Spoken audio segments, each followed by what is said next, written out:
Ah, le sourire de Frenzy auf den Blatten. Il ne la quitte à vrai dire presque jamais. Mais aujourd'hui, il s'est affiché encore plus jubilatoire que d'habitude.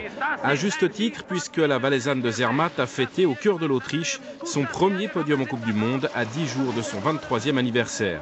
Cataloguée comme une spécialiste de géants, elle a pourtant été championne du monde de descente junior. La preuve qu'elle s'est aussi glissée, qualité indispensable sur la piste parfois lancinante de Haus-Mennstahl. 8e hier, elle avait annoncé la couleur. En fait, c'est elle qui se montre la plus surprise par sa propre réussite.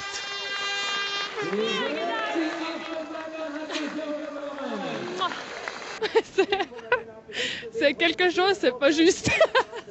Non, je sais pas quoi dire, c'est incroyable. Nous, on trouve que c'est très juste en tout cas, parce qu'il y a quand même une vraie progression là. Ouais, toujours un peu mieux et un peu plus de confiance.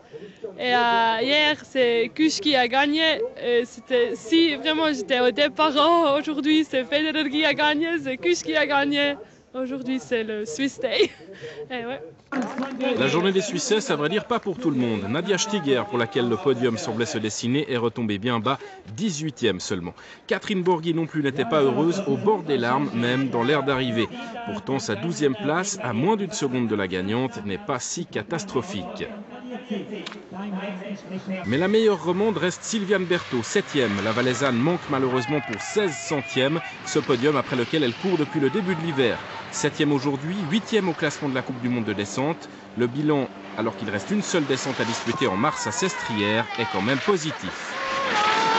Oui, là je pense que maintenant c'est bon, là, ma place elle est là. C'est vrai que durant la saison, j'espérais pouvoir avancer un petit peu plus, terminer éventuellement dans les 5. Je crois que c'est assez serré au niveau du classement, donc la finale sera intéressante à Sestriere. La grande favorite aujourd'hui, attendue par tout le public, c'était Renate Götzschel. 3e hier, elle a failli profiter de la chute de la gagnante de la veille, Maria Riesch, pour prendre sa revanche. C'était sans compter sur Isolde Kostner. Götzschel doit se contenter de la 2e place, elle le fait avec le sourire. Dans ce même instant du dénouement, Kostner, elle, ne peut retenir ses larmes, des larmes de bonheur. Isolde redevient la reine. Après 2 ans d'abstinence, voici son 15e succès en Coupe du Monde. Curiosité, c'est la première fois de sa carrière qu'elle s'impose en Autriche.